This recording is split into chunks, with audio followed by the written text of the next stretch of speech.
خليني اقول لك على اهم مميزات بالو التو نيكست جنريشن فايرول اللي بتفرق مع اي شركه.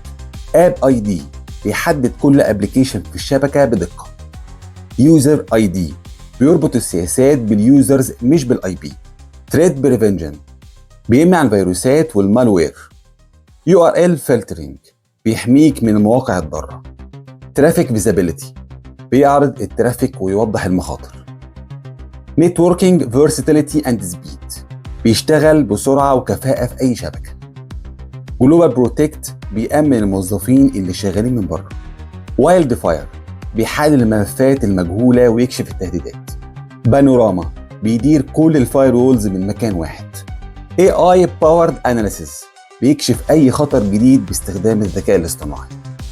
لو مهتم تعمل سايزنج مناسب لشركتك وتاخد فكره واضحه عن السعر، سيب لي كومنت بكلمه جاهز، وهبعت لك في رساله خاصه على لينكد ان برومبت مجاني يطلع لك BOQ في لحظه.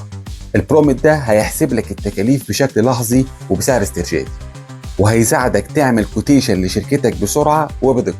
بعد ما خلصنا فقره المميزات، جه وقت الجد، ازاي بيقف قدام المنافسين الكبار في السوق.